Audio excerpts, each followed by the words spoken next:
Hello everybody and welcome to lesson 6 of CS 121. Today we're going to be talking about the random and math classes and how we can use them to make our programs more powerful and to do more intensive calculations and to, quite frankly, make our programs more interesting. You might be wondering, where do random numbers come into programming? It seems like everything in programming is pretty predictable. Well, the truth is that we use random numbers all the time. We can use random numbers in games to create an unpredictable movement of, computer players in games. You can use them to do things like roll dice, to do simulations, to help simulate things that are kind of random, like failure events and different components, or, even weather. They can also be used for security to generate random keys to make it more difficult to break into a system. And you actually are going to be using them, hopefully, potentially in your animation to make things more interesting. So we call these numbers random, but they're not really random. What we would call them is pseudo-random, because of course they're being generated by this random class. They're being generated by Java code, and so by nature that's not truly random if it's being generated by an algorithm. So they appear random to us because the computer does a really good job of generating them randomly, but they're really not quite random. So we said today that we're going to be learning about the random class. Now, as you've learned in previous lessons, what we mean by that is the random class that we can use to create random objects. Remember, in Java, classes are the blueprints that we use to create objects from. So using the random class, we can create different random number objects to use in our programs. So if you recall, the name of the class, when we're creating an object from that class, is actually the type. So the first thing that we need to do when we're going to create a new object is we need to give it a type, and we need to give it to a name that we're going to refer to it by. So of course the type is going to be random, and I'll just call it rand, just something kind of short and sweet. Obviously it's a random object, so I'd say that's a good name to use, a good variable name.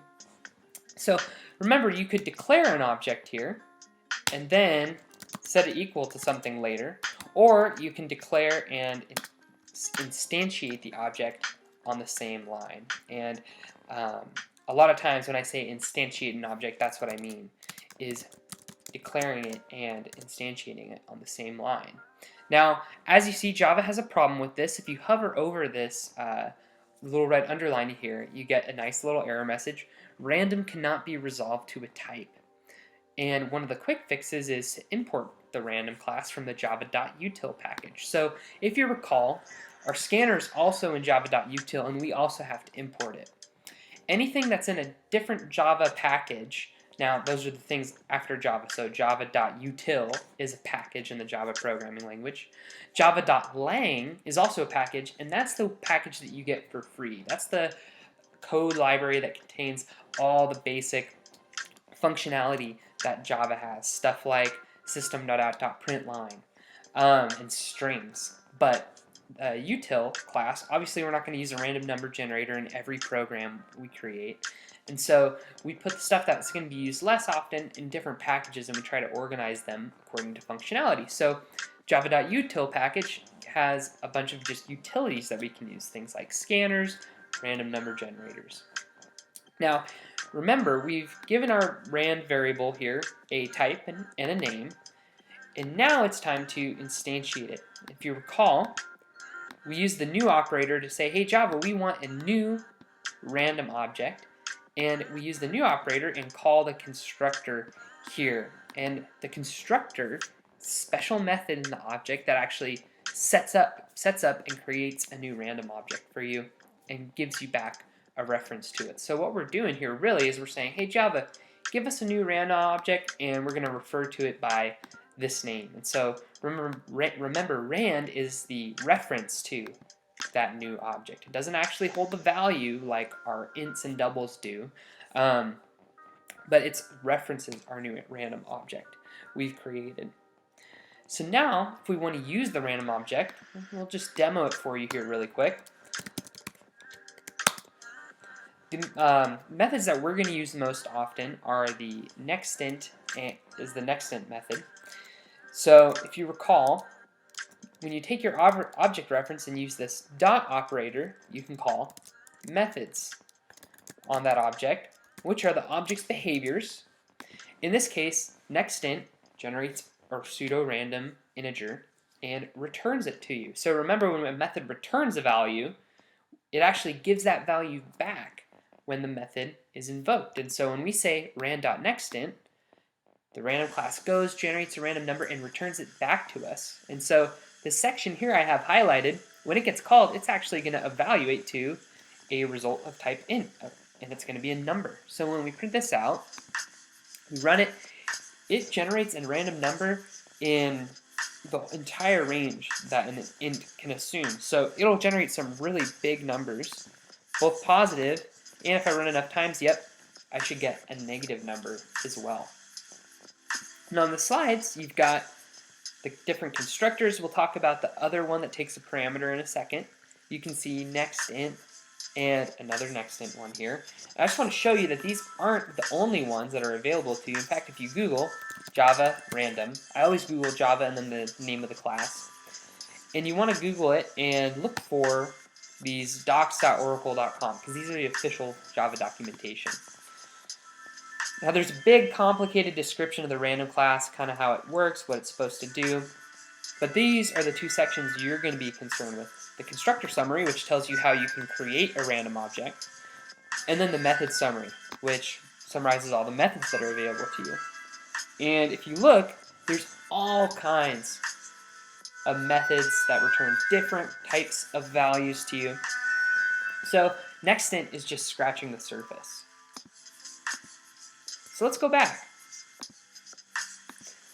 Now, the other option we have is to generate a random number within a certain range. So if we pass nextInt a number, we're going to get a random number generated between 0 and 5 minus 1. So you might think that this is, when I say it generates a random number between 0 and 5, that we're going to get a number between 0 and 5. So 0 is a possibility and 5 is a possibility. But the way that Java works,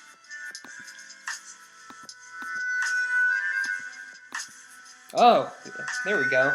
I was getting confused because we kept getting 0, but it just goes to show you that it is truly random, and part of random behavior is that we could get 0 multiple times. So you see we got 0, 4, 3 already, 2, 3, 4, 1, and notice we've gotten every value except 5.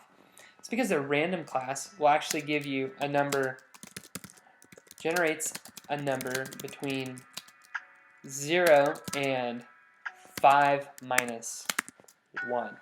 You might ask, like, why 5 minus 1? Wouldn't it just be easier to have the number that you pass in as a parameter a possible value? And it might seem odd at first, but I think that's a desirable behavior because it allows you to do things like pass in the length of a string, which we'll talk about in the next lesson, as a value and get a valid index in the string. So if that doesn't mean anything to you yet, haven't done the reading for the next chapter, that's okay. But you might want to come back and think about why we get the value pass in minus 1 as the upper limit, as the upper boundary of the numbers we can get returned after that lesson. So what you do is, what we're doing here really is passing in an upper boundary. So we're going to get a number between 0 and whatever we pass in. Let's see what happens if we pass a negative number in. I've never actually thought about that. Let's try passing it negative 5. Notice we get an illegal argument exception, which tells us that we've got to have a positive boundary. Now, another option is to create our random number generator with a seed value.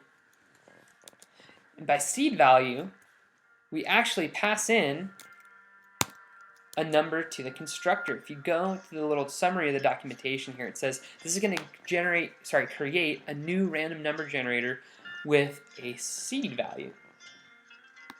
And notice it says that seed value has to be of type long, but we can pass in an integer literal 5 and we're just fine because ints are really they're integers just like longs are, but they're just smaller. So we can use an integer literal, and because that's a type expansion, 5 is going to go in there just right. For reference, if you ever want to type out a long variable and have it long integer literal and have it actually be a long, you can add an L on the end. Sometimes we do this at work for like testing and stuff when we want to show that a number is a long, and notice that works totally fine. Now, the thing about this seed value is, you might think, well, why would we want to pass the seed value in? So the seed value is used to help calculate your random number generator. Now, when we call next int, we don't really see the effect of that seed value. But check out what happens if we pass in a boundary into our next int. Let's pass it 10. We get 7. Let's run it again. And we continue to get 7.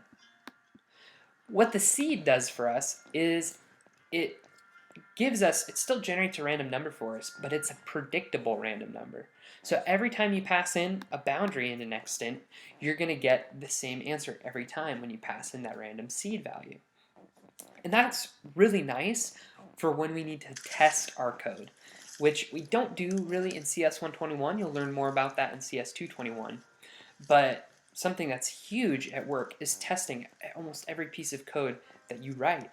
And so we use seeds like this in my work to, whenever we generate a random number and we need to test that code, we need to make sure our code does what's expected. So we'll pass in a seed value to make sure that we get the same answer every time, so we can still verify that our code is working correctly.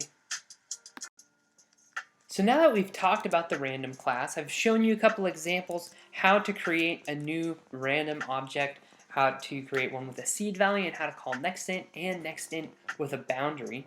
Now I want to show you how you can actually use random numbers in application right now, and how you can actually use them in your Project Zero as well. Instead of just setting our minifig's torso color to the torso color we created custom last time, let's actually create a random color to set his torso color. So instead of doing this, let's make some random red, green, and blue values and pass those in. So the first thing we need to do, if we're going to introduce some random behaviors into our myavatar.java program, is we got to create our random object. So let's create one right here. Don't need a seed value. We are going to have to import it though. And now let's, instead of these values, pass in some random values. Now remember, these values go from 0 to 255. Those are the rules for creating our red, green, and blue values. Now we could do this. Now, real quick, before I type it, what do you think the boundary needs to be on our nextInt call? Because remember, the boundary is going to cause nextInt to return a number between 0 and that value minus 1. So if we need the range 0 to 255, we've got to pass not 255, 256 in.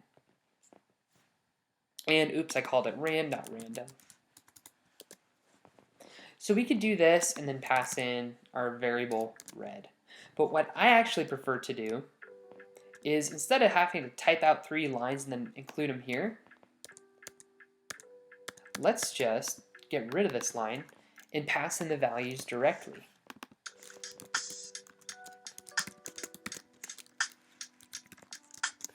And we can take that and duplicate it 3 times, because remember,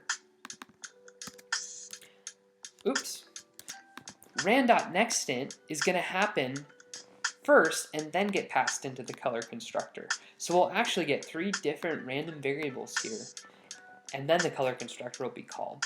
So that is something that you can do, and I do this quite often, where I actually have some kind of expression in my constructor calls, or in my constructor, in my method parameters, and then run the program. And that just allows you to save some space. So let's try this out. See what color we get. I think we redrew him down here. Yep. So let's comment out the little alias we made from the last activity and try that again. Cool, so we got kind of a really gross green color. Let's try it again, see what we get. Blue, so you can see this color is totally random. Now, something you may have wondered about after learning about the basic expressions in Java is how we can do more complicated mathematical calculations, because obviously we need more than just multiplication, division, and modulo, addition and subtraction. That's not going to cut it for all the math that we have to do in the modern world. I mean, there's things like trigonometry, sine, cosine, things that are built into calculators. So I'm sure you're asking, there's got to be more. And then there is. And to do that in Java, we have the math class. So just like the random class, the math class is a class that in Java that contains functionality that allows you to do more complex mathematical operations. Now the math class is so commonly used that it's in the java.lang package, so we don't need to import it. And here we have a list of just a few functions that are in the math class. There's many more, and if you want to see more, you can go to the documentation. And again, this is why documentation is so important, because there's no way you're going to remember all the methods that are available to you in the math class. There's things like ceil that takes a value and rounds it up. Things like to get different mathematical constants. I don't even know what Euler's number is. All floor returns the rounds down, basically. All kinds of different methods that are available to you, including some constants like pi. This is the number that's closer than any other you can make in Java to pi. So it's a double value that has almost all the decimal places filled out to pi, as close as we can get. Because of course pi goes on forever, so we can't replicate it 100% on our computer, because our computer's memory is not infinite, but we can get pretty close. Now, something you might notice is that these method docs look a little different. They have a new word here, static, that our other ones didn't. If you scroll up to the random class, these methods return an int. Those other math methods return doubles mostly, but these ones return int, but they don't have the word static. So what does that mean? Well, the math class, all the methods in the math class are static methods. And what that means is that we call them using the name of the class. We don't actually ever have to create a math object. So just to show you, let's go and try it out. And when I say we call it the name of the class, notice how we have to use our object reference, rand, that we created when we had a random object around, to call our next int method. However, to call a method on the math class, you don't. Let's do 2 to the third, so we should get 8. And run it. Notice we have no errors, and we get 8.0. So to call the pow method, which takes parameter a and puts it to the exponent parameter b, so we got 2 to the third, which is 8. Notice we don't ever create a math object. We actually use the capital M math, name of the class, and the dot operator call that method. Now, the reason we have static methods available to us is that objects in Java usually, as you've learned, have attributes. They have state.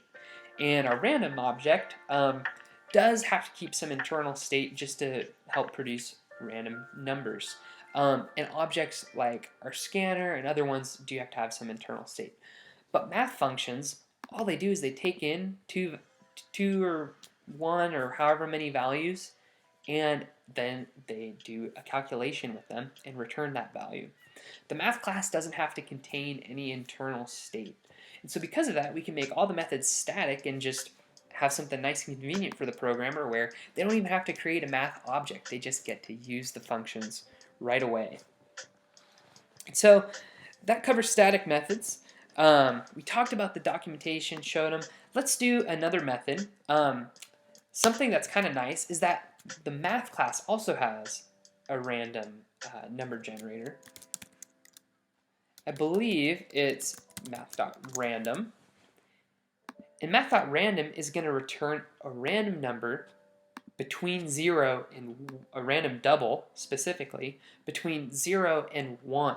Now, again, 1 is not included in those values, so you can get from 0 to 0.9999 whatever.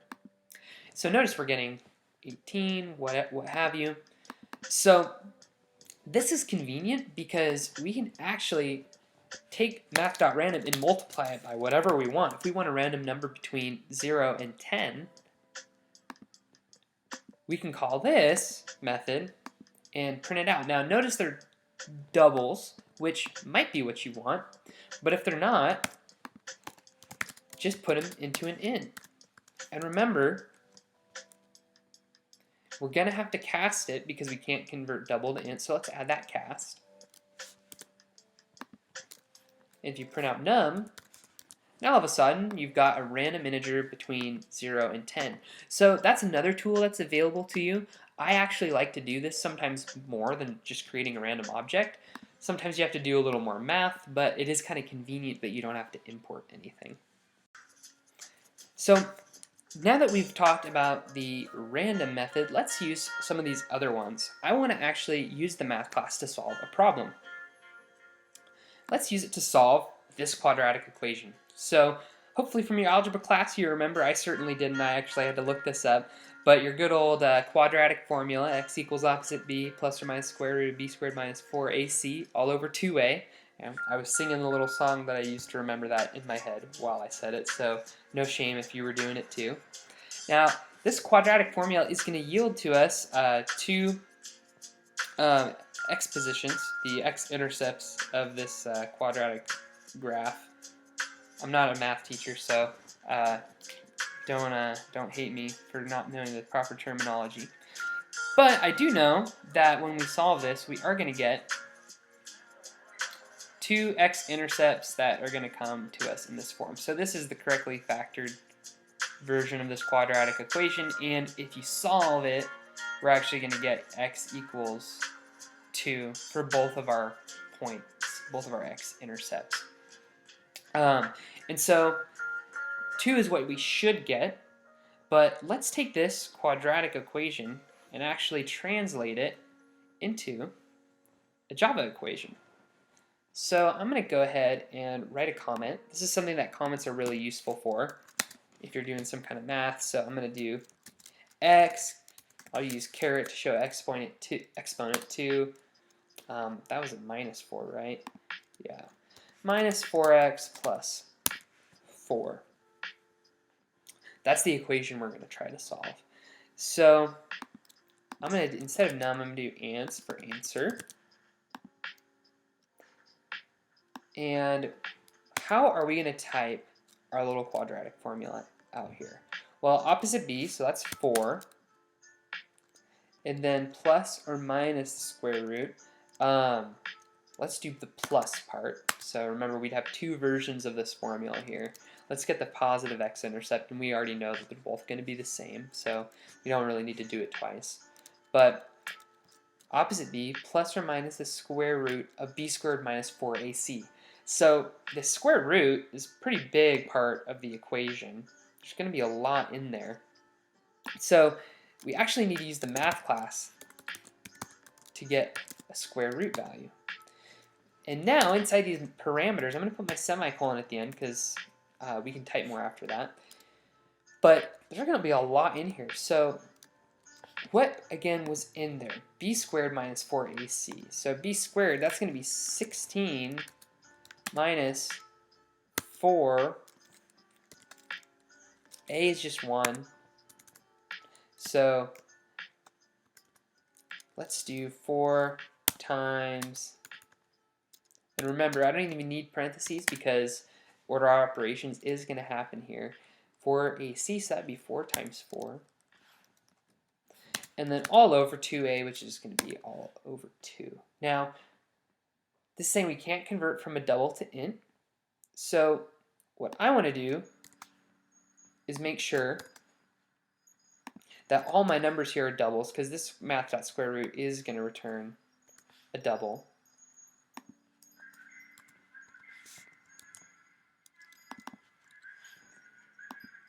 And actually, let's make this a double. so we don't even have to cast. There's no reason to cast here anyways. So now Java will be happy. We've got the proper values in here. We can use integer literals in here because again, math.square root takes a double as a parameter.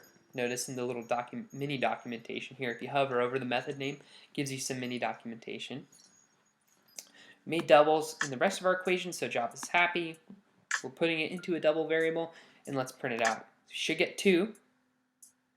Ooh, we got 4.0. Let's see. I'm really bad at math, so let's try to figure this out. So this should be the square root. Ah, can anybody see what's happening? So remember, your order of operations still applies. Now, remember the song goes all over 2a. So this whole calculation has to go over 2. We were getting the square root of this, which is just 0, divided by 2, plus 4. So we were getting 4. Now that we make sure this calculation happens first,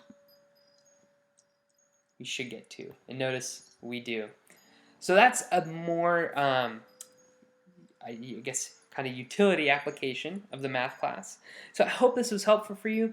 Now we're going to go ahead and get started on our geocentric orbit activity, which is kind of a little brain twister, even for me. I hope you can see that, I'm not the best mathematician, for sure. I had to review algebra to do this video, so don't feel bad if you have to do the same. Part of being a computer scientist is being a good Googler, and there's no way you're going to store everything in your brain. Certainly not all the methods in the math class or things like that.